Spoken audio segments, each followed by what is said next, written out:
Hey guys, so for some reason today I just felt like eating cassava flakes and peanuts, aka gari and groundnuts.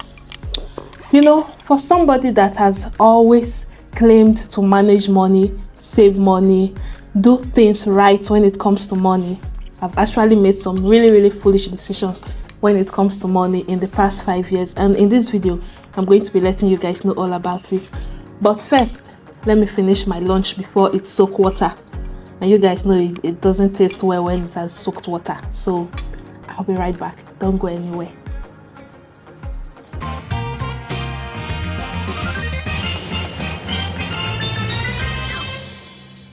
Okay guys, welcome back. So let me tell you a quick story. A lot of you will find this really relatable. So when I was in Nigeria, one of my motivating factors for coming to this UK was that I was going to make a lot of money. I'm going to buy cars, I'm going to build houses, I'm going to have businesses. In fact, behind my anatomy textbook then, I used to calculate how much I'm expected to earn as a nurse in whatever country I decide to go, whether US or UK. I was like, oh, if I land in the UK today, I know I'm going to be making at least £2,500 every month. And that money, I will convert it to Naira, I will spend it, and I will be like, in the next 2 to 3 years, I should be a rich woman. Now, fast forward to 5 years later.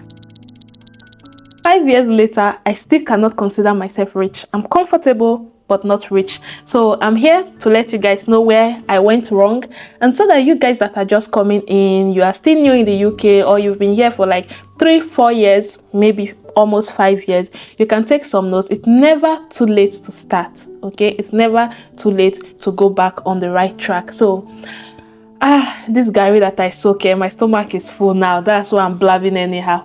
Let's just go ahead with mistake number 1. So I've been doing a lot of agency shifts, and what I have come to realize that I have been making a lot of mistakes in the past when it comes to how I work agency shifts and how I make money with these agencies. Now the thing is that if you are registered with more than one agency, ideally you should be registered with more than one agency. So for me, I have 3, almost 4 agencies that I'm working with now, but you'll discover that I registered with these agencies for different reasons, okay? So one of the reason is that one agency might be paying me more money, the other one might have a lot of shifts, and then the other one might just be close to where I live. So there are different reasons why I registered with these agencies, but that's not the point. The point is that if you are picking shifts with agencies, don't pick your shifts with one agency. I realized this very late.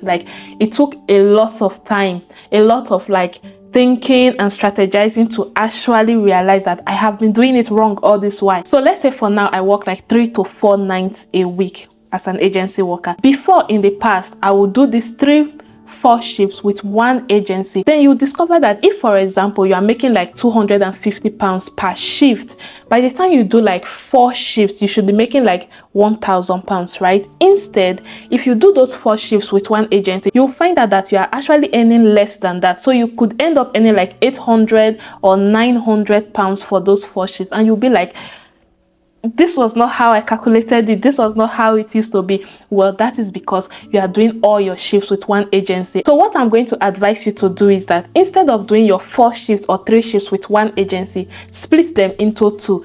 What I do right now is I do just 2 shifts with one agency and another 2 shifts with another agency. That way, when the pay slip comes, this agency is paying me my complete £500. This other agency is paying me my £500. So when you combine the 2 together, it makes £1,000. The same bank account, but smarter this time. So that is my first tip. In case if you are like me and you are just waiting to get your ILRO, or you've gotten your ILRO and you want to do full-time agency, that is one bonus tip for you. Don't do all your agency shifts with one agency. Now moving on to the second tip. Now mistake number 2, not investing money early enough. Even now, I've not even started investing, but let's just say not investing money early enough. Now you see that when you're in the UK, there is a clause in your visa that says that you cannot actually do any other business that is not associated with your occupation code for your COS, blah blah blah blah blah. You're breaking immigration rules, whatever. However, there are ways that you can actually go about this. So you can invest in stock markets, you are not really going there full time. It's just your money that is doing the like talking, right? So invest in those, invest in properties, real estate, guys. You can actually buy. There is nothing stopping you from buying a house. This is like one of the biggest regrets that I have so far, not buying a house in the UK. 5 years down the line, I'm still renting. Not a good story. So anyway, buy a house as soon as you can, even if the house is too small or you really don't like the house. But look at how much the house is going for. If the house is really cheap, I would really advise you to rush it, grab it, invest, take it as an investment, buy that house, renovate it, put it up as an Airbnb, or you can even resell the house 2, 3, 4 or 5 years down the line, and you will make a lot of money. That is also investment. Another thing you should take note of is that when you are investing, you need to make sure that you are investing in the right thing, in the right channel. Now, one of the mistakes I made in my early days in the UK was that I invested in Ponzi schemes. You know, the get rich easily, pay money today, tomorrow is going to be doubled, those kind of things. I was really foolish. Don't do that. Don't do that, guys. The thing with those kind of Ponzi schemes is that it only benefits the first few people that invest in it. Once you start hearing it, once everybody is already invested in it, that is when your money is at risk. So guys, to be on the safe part, don't even pay any attention to any Ponzi scheme at all. It's better to do it legitimately, like do real investment with a bank, with real estate and whatever, but don't even waste your money investing in Ponzi schemes, because I learned the hard way. But just because I'm saying don't invest in Ponzi schemes does not mean that you should leave your money in the bank. In fact, don't leave any money in the bank, because whatever you leave in the bank is just going to be seated there. Instead, you want to open ISA accounts. So ISA accounts is like saving accounts that you can put money in there, and then at the end of the month you earn interest on top of that money. So that is like another way of investing. If you feel like you don't want to like venture into big investments, like you don't want to risk putting a lot of money in a particular investment, then you can actually open an ISA account. Monzo is another one that is really good. If you open a Monzo account, every month they are going to be giving you interest on top of whatever money you have there. So that is like any money on top of the money that you already have. Now moving on to mistake number 3, not saving money early enough. You know, the thing is that when you come to the UK, you feel like you have a lot of time, you have a lot of responsibilities, you have a lot of bills, you want to settle people back home, you want to pay that debt, you have to do this, you have to travel. Guys, save money early enough. Start saving as soon as possible. I wish somebody told me this, but just imagine, like calculate right now. Imagine if every month that you've been in the UK, you've been saving like £500 every month. £500, £200. You know, it doesn't even have to be that much. £100, £50 every month. Like once you receive your salary, just say that this is going to my savings account. Just act as if that money was not even part of your salary in the first place. Just remove that money, send it to a separate account, guys. Not the same account that you use for your salary. Open a separate account, an ISA account, savings account or whatever. Just open that account and be putting money there. Remember that that money is going to be getting interest, but put it at the back of your mind that you want to be saving money every single month. Now for those of us that are doing full-time agency, I would say don't even wait for month end.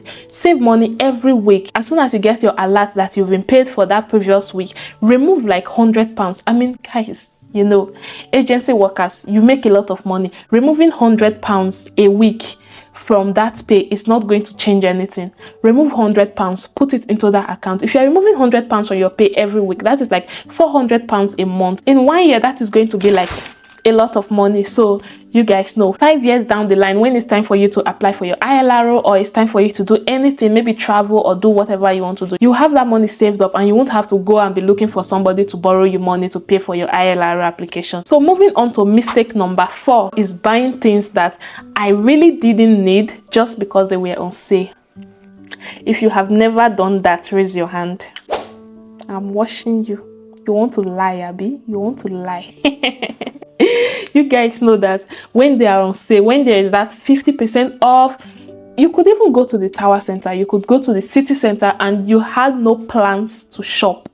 Just because you see 50% off, 70% off in front of the store, you just go in and be like, oh, I just want to do window shopping. I'm not buying anything, I just want to window shop. And then guess what happens when you window shop and you see something you like? You pick it and be like, but it's cheap before. It used to be £100, but now 50% off is £50 now. This is a very good way to save money. Do you really need that thing you want to buy? No, you don't. Why are you buying it? Because it's 50% off. I have entered that trap over and over and over, year upon year upon year. If you look at my closet now, I have clothes that I've bought like 3 years, 4 years ago that still have their tags on. It even became worse when I had a baby. When I came to this UK, I was like precious. Now I have a baby, I'm bountiful. Now I can't even fit into half of those clothes that I have in my closet. But do I want to sell them? No, I don't want to sell them, because in my head I'm still thinking, it's a very good way to save money. I saved money buying this. Maybe I'm going to lose weight and it's going to fit me one day. Those clothes now are my motivation to lose weight. But anyway, back to what I was saying. Don't buy things you don't need just because they are on sale. A lot of us fall into this trap without even realizing that we are spending money. We think we are saving money, but in reality we are actually spending money. That is money that we could have saved. That is money that could have gone to something that we really needed, but instead we wasted it. We bought something we didn't need just because it was 50% off. Now moving on to mistake number 5, not taking my side hustle serious enough. I want to hide my face when it comes to this one.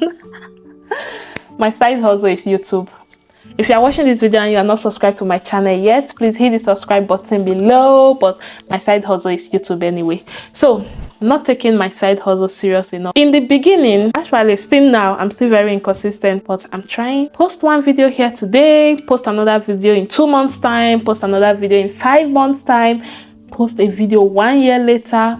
Now let's not even talk about the content creators. Let's talk about those of you that have handwork. There are some of you that like know how to make hair.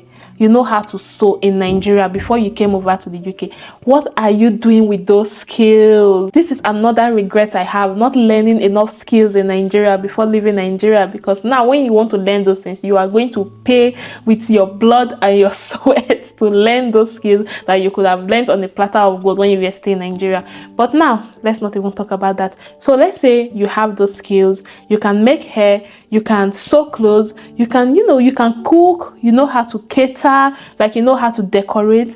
What are you doing with those skills? Did you know that you could be making a lot of money, saving a lot of money by putting those things into work? If you know how to make hair in the UK, do you know how much you could be making? To make hair here is very, very expensive. Let me tell you one story. When I first came to the UK, I came with, I think I wore a wig when I was coming to the UK because I was sick that week before I traveled, so I could not make my hair. So I came to the UK wearing a wig.